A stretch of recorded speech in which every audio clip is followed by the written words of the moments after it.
ہم نظام الدین جلالو قدوس احمدی ہم محمد عارف و ہم عبد حق شیخ جلال شمس الدین علاء الدین فرید جودنی قطب الدین و ہم معین الدین عثمان و شریف ہم بمودود و ابو یوسف محمد احمدی ابو اسحاق و ہم ابو شاد و ابو انور ہم حذیفہ ابن ادم ہم فضیل مرشدی عبد واحد ہم حسن بصری علی فخر الدین سید الکونین فخر العالمین بشرا نبی پاک کن قلب مراد والخیال غیر خیش بحر ذات خود شفایم بحض امراض دلی آمین سمان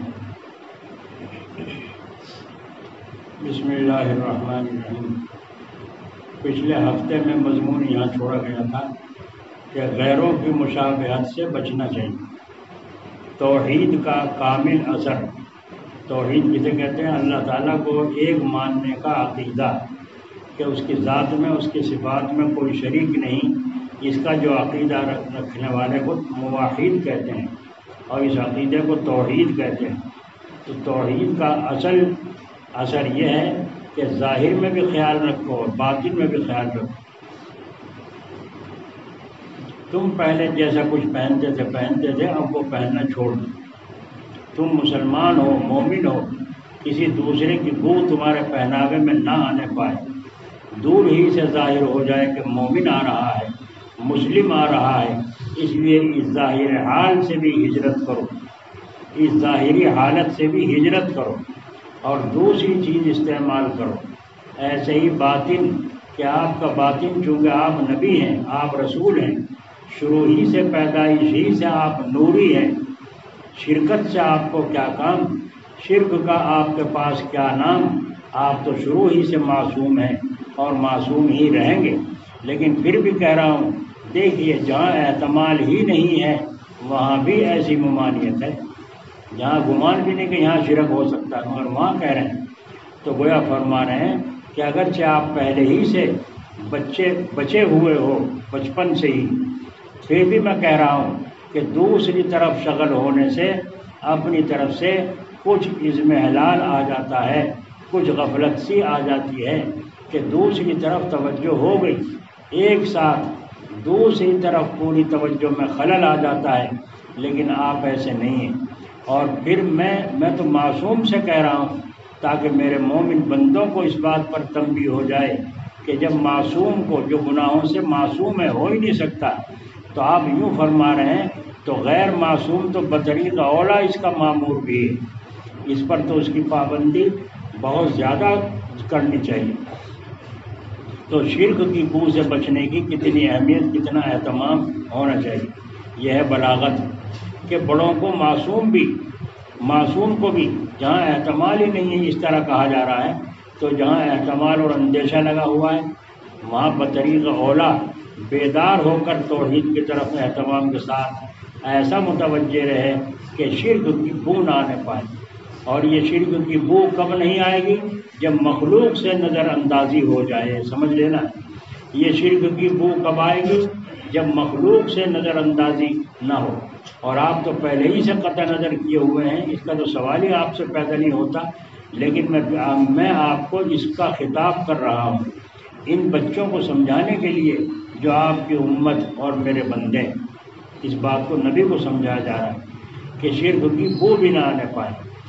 حضرت باعزید بستامی رحمۃ اللہ علیہ، اللہ تعالیٰ ان کی قبر پر رحمت فرمائے، ایک دفعہ رات کو درد ہو گئے، صبح کو کہا لوگوں نے حضرت کیسی طبیعت رہی رات، چہرے پر بہت کمزوری کے آثار ہیں، تو فرمایا ساری رات پیٹ میں درد رہا۔ حضرت کیا بات ہو گئی تھی؟ تو فرمایا رات میں نے دودھ چاول کھائے، رات میں نے کیا کھا لیے؟ دودھ چاول کھا لیے، ساری رات پریشان۔ خیر گزر گیا وقت، جب انتقال ہو گیا کسی کے خواب میں ملاقات ہوئی، فرمایا کیا بنی اللہ تعالیٰ کے دربار میں؟ تو فرمایا ویسے تو سارے معاملے صحیح ہیں، لیکن اللہ تعالیٰ نے یوں پوچھا تھا دنیا سے میرے واسطے کیا لائے ہو؟ تو میں نے سوچا کیا بتاؤں، نماز وہ بھی ادھوری، روزہ وہ بھی ادھورا، کوئی چیز میں نے ایسی چیز دیکھی جو میں مکمل ہو۔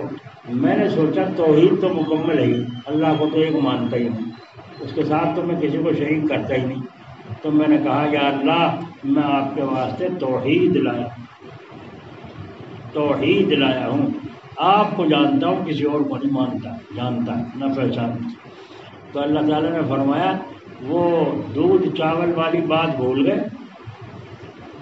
جن لوگوں نے پوچھا تھا کیوں درد ہوا، رات دودھ چاول کھا لیے تھے، تو تم نے درد کی نسبت دودھ چاولوں کی طرف کی تھی، کیا یہی ایسی توحید لے کر آئے ہو؟ فرماتے میں شرمندہ ہو گیا، میں شرمندہ ہو گیا۔ تو اب آپ بتاؤ اتنا بڑا ولی جس کی پکڑ اس بات پر ہو رہی ہے کیوں نسبت کی دودھ چاول کی طرف؟ تو اس کا مطلب یہ کہ تو عام آدمی بھی جانتا ہے وہ تو ولی اللہ تھا کہ کسی چیز میں نفع نقصان نہیں جب تک اللہ کا حکم نہ ہو، نہیں تو ہر مسلمان جانتا ہے۔ تو اتنی بات اگر کوئی کہے گا تو شرک کی بو آ گئی نہیں آ گئی؟ تو شرک کی بو اسی لیے حدیث شریف میں ہے اس دعا کو صبح شام پڑھ لیا کرو تاکہ اس کے غلط اثرات سے تمہاری حفاظت ہے۔ اللہم انی اعوذ بک من ان اشرک بک شیئا وانا اعلم بہ واستغفرک لما لا اعلم بہ، آگے تک اتنا بھی کافی ہے۔ تو اس کو پڑھ لیا کرو کہ انشاءاللہ تعالیٰ جو شرک کے اثرات آئیں گے وہ بھی اکھڑ کے بھاگ جائیں گے اس دعا کی برکت سے۔ تو توحید کامل کا اثر یہ ہے کہ ظاہر کا بھی خیال رکھو، اس میں بھی اس میں حلال نہ آنے پائے، شرک کی بو نہ آنے پائے، باطن کا بھی خیال رکھو کہ اس کے اندر بھی شرک کی بو نہ آنے پائے۔ آگے حضرت فرما رہے ہیں بچوں بچو شرک سے۔ مجلس میں جو بیٹھے تھے نا طالب علم تھوڑے بڑے، تو ان کو فرما رہے ہیں حضرت بچوں بچو شرک سے اور رنگ و تہذیب سے، بچو شرک سے، بچو شرک سے اور رنگ و توحید سے اپنے آپ کو۔ باطن کہے کہ یہ مومن ہے، ظاہر کہے کہ یہ مسلم ہے، صاحب التوحید ہے، تو ایسا موحد کہاں ڈرتا ہے؟ ایسا توحید پرست کہاں ڈرتا ہے؟ دیکھا آپ نے حضرت خالد رضی اللہ عنہ صحابی رسول 125 جنگیں لڑی ہیں، کتنی؟ 125، اور ہم نے کتنے کو سر پھوڑے اپنوں کے؟ 125 جنگ لڑی، ہر جنگ میں یہ تمنا کر کے جاتے تھے اللہ میرا سر کو اپنے دین کے لیے قبول کرو، لیکن ہر جنگ میں واپس آتے تھے اور ہر جنگ میں فتح ہوئی، ایک جنگ میں بھی کہیں ہار نہیں ہوئی۔ 125 جنگیں لڑی ہیں حضرت خالد سیف اللہ جن کا لقب تھا، اللہ تعالیٰ ان کی قبروں پر رحمتوں کی بارش فرمائے اور ان کی برکت سے اللہ ہمیں بھی سچا پکا مسلمان بنا۔ جب بستر پر موت آ رہی تھی تو رو رہے تھے کہ میں نے 125 جنگوں میں تلاش کیا میری موت میری موت میری موت، موت میرے سے بھاگتی پھر رہی۔ دیکھا موت بھاگتی پھر رہی ہے، ڈرتی پھر رہی ہے خالد سے کہیں مجھے پکڑ نہ لے، اور آئی تو آئی کہاں بستر پہ، تو یوں رو رہے تھے حضرت خالد رضی اللہ عنہ۔ جب تو اللہ تعالیٰ کا نظام ہے نا، نہیں لکھا نہیں۔ ایک آدمی ابھی مسلمان ہوا اور فرمایا مسلمان ہونے کے بعد ابھی نماز بھی نہیں پڑھی کچھ بھی نہیں، حضور آپ صلی اللہ علیہ وسلم نے فرمایا اس کا دھیان رکھنا یہ تمہارے پاس مہمان ہے، بس میدان جہاد میں کھڑے ہیں، کھڑے ہوئے ادھر سے تیر لگا آگے گلے میں پار ہو گیا، انتقال کر شہید ہو، اتنی سی زندگی ایمان ملنے کے بعد۔ لیکن ان کے جذبے کیسے تھے؟ ہم دنیا سے چپک رہے ہیں، ہم نے تو ادھار لے لے کر لون پہ لے لے کر اپنی بیٹھک سجائی ہے، اپنا مکان بنایا ہے، لینٹر ڈلوایا ہے، کاروبار ہم نے چلایا ہے، میری دکان کا کیا ہوگا؟ اللہ تعالیٰ دکھا رہا ہے زندگی میں دکانوں میں آگ لگا رہے ہیں کافر، مکانوں میں آگ لگا رہے ہیں کافر، نہیں لگا رہے ہیں۔ ترکی میں اور کہاں کہاں آگ نہیں لگ رہی ہے؟ کس طرح سے مکان بھی جنگل بھی سب برباد کر دیے اللہ تعالیٰ نے۔ بتاؤ تمہارا کیا ہے؟ کیوں لیے تھے سود پہ؟ کیوں چکر میں پڑے تھے اس کے ادھار لے کر اور لون پہ لے کر کے مکان بناؤں گا؟ کیا تجھے یہیں رہنا ہے؟ جھونپڑی کے قابل تھا، جھونپڑی ڈال کے گزارا کر لیتا، آگے اولاد کی تقدیر میں ہوتا وہ اپنا بنا لیتے. تو نے کیوں اپنے ذمہ وہ بال لیا؟ اور جس پہ ہے نہیں وہ رو رہا ہے، ایسے بھی کہ جھونپڑے بنا لو، ایسے بھی جھونپڑے. سب مرنے والے جھونپڑے بناتے پھرا کریں مسافر. یا تو اپنے کو مسافر نہ کہو، اگر مسافر کہتے ہو اور شریعت کہہ رہی ہے اس طرح اپنی زندگی گزارو جیسے مسافر زندگی گزارتا ہے. بتاؤ مسافر کو دیکھا کہیں اسٹیشن پہ کہیں اپنے بستر لگا کے وہاں فٹنگ کروا رہا ہوں؟ ہے نا. یہاں یہ بات ہے کہ یہاں فٹنگ اس لیے کروا رہے ہیں، اس لیے جھونپڑا ڈال لیں، جھونپڑا کچا پکا ڈال لیں کہ میں جب تک رہوں گا مجھے آرام ملے، میرے بعد میرے بچوں کو آرام ملے. یہ بھی حکم ہے شریعت کا، اس لیے بنا رہا ہوں. تو جب ایسے بنا رہے ہو تو حلال و حرام کی تمیز کیوں نہیں؟ اور اگر یہ عقیدہ نہیں ہے تو اس کو فرما رہے ہیں بچو شرک سے اور رنگو اپنے آپ کو توحید سے. تو یہ مسائل توحید وجودی وغیرہ کے ہیں، وہی محل ہے تقوی کا جو اس طرح اعتقاد اور تحقیق کرے گا کہ خلاف قاعدہ شرعیہ نہ ہونے پائے، بلکہ اس سے معرفت اور قوت اور ایمان کی تکمیل ہوگی. وہی اس کا محل ہے تقوی کا. وجہ آواز بتاؤ. جو اپنے اندر مسکینیت لیے ہوئے ہے وہی محل ہے مغفرت کا. تو اس توحید کے باوجود اس موحد میں اپنے آپ سے نظر انداز ہو کر اس پر نظر کہ وہی ہے، اور وہی کیا ہے؟ ہوا اہل التقوی. وہی ہے، وہی کیا ہے؟ اہل المغفرہ. اپنے سے نظر ہٹ گئی، اس پر نظر جم گئی. تو دوستو یہ ہے توحید. فضل الہی سے اور اپنے اساتذہ کی نظر کرم سے، میرے شیخ حضرت مولانا تھانوی صاحب رحمۃ اللہ علیہ کی نظر خاص سے یہ باتیں عرض کی جا رہی ہیں. جو کیا جملہ فرمایا، اپنے استادوں کی برکت ہے. اور اپنے شیخ مولانا تھانوی صاحب کا نام نہیں لیا. حضرت اپنے شیخ کا نام نہیں لیتے تھے، ہے نا. جیسے حیا کا زمانہ پہلے تھا، عورتیں اپنے شوہروں کا نام نہیں لیتی تھی. جہاں ضرورت ہو وہاں لو. تو کبھی کبھی حضرت کو ہم نے دیکھا مجلس میں، اگر اپنے حضرت کا نام آیا بھی ہے اپنے شیخ کا تو اس طرح سے سکڑ جاتے تھے اور بدن میں لرزہ سا آ جاتا تھا. حضرت کے مولانا اشرف علی صاحب تھانوی رحمۃ اللہ ایسے ہو جاتے، مجبوری میں زبان سے نکلتا تھا، ورنہ مولانا تھانوی صاحب میرے شیخ یوں فرماتے تھے. تو یہ بات عرض کی گئی. اس کو تفسیر کہیے یا تفسیر کہیے.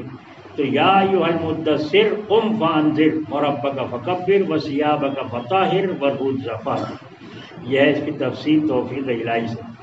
تو بات یہ چل رہی تھی تو مبلغ اور معلم کو پہلے کیسا ہونا چاہیے، تبلیغ کرنے والے کو اور مبلغ کو کیسا ہونا چاہیے. وثیابک فطہر، دیکھو متنبع کر دیا کہ جب معصوم کو اس طرح کہا جا رہا ہے نبی کو، تو غیر معصوم کو بطریقہ اولا کتنا اہتمام ہونا چاہیے. تو چونکہ ہر انسان کا حسن و جمال اور حسن و کمال تمام چیزوں میں ظاہراً باطناً اصولاً فروعاً عقلاً فعلاً عادتاً عبادتاً کامل اتباع رسول اللہ صلی اللہ علیہ وسلم میں مضمر ہے، چھپی ہوئی ہے. پس ہر انسان کو عامتاً اور خدام دین کو بالخصوص چاہیے. تو کیا کہا؟ پس ہر انسان کو عامتاً اور خدام دین کو بالخصوص چاہیے کہ ورع اور تقوی کو اپنا شعار بنائیں، کیونکہ اس راہ سلوک میں سالک پر بڑے بڑے عجائب اور غرائب اور لطائف ظاہر ہوتے ہیں. بڑے بڑے لطائف اور عجائب ظاہر ہوتے ہیں، جیسا کہ عرض کیا تھا. حسن الاصوات کے ساتھ، حسن الانوار کے ساتھ زیادہ سے زیادہ پختگی لانے کے لیے پیش آتے ہیں. تو سورہ مدثر کی اول آیتوں میں اسی کی طرف اشارہ. ہم چونکہ کرتے نہیں، چلتے نہیں، کبھی کر لیا 40 دن بھی پورے نہیں ہوتے، ذکر کر رہے ہیں، چھوٹ گیا، ناغہ ہو گئی. تو ناغہ ہونا ہی زہر ہے، معمول کا چھوٹنا ہی زہر ہے. اور جب زہر ہے تو پھر ترقی کہاں سے آئی، صحت روحانی کہاں سے آئی، تندرستی روحانی کہاں سے ملے. اس لیے پہلے لوگ بدعتی لوگ تو یہاں تک کہا کرتے تھے، اہل حق نے ان کو سمجھایا، جو کہتے جی چاہے نماز چھوٹ جاؤ مگر پیر صاحب کا بتایا ہوا وظیفہ نہیں چھوٹتا۔ کتنے پکے ہوتے تھے پہلے لوگ مرید، پیر صاحب کا وظیفہ نہیں چھوٹتا چاہے نماز چھوٹ جاؤ۔ تو ہمارے بزرگان دین نے اس کی اصلاح کی کہ یہ مت کہو، اس کی بھی حفاظت کرو، یہ پہلے فرض ہے، وہ بعد کا درجہ ہے، اس کے ذریعے سے فرض مکمل ہوتے ہیں، اس لیے یوں مت کہو۔ تو انہوں نے تو کہا تھا یوں مت کہو، ہم سارے بے فکر ہو کے بیٹھ گئے، جی مایا پڑھ لیا نہ جی مایا چھپ چکا۔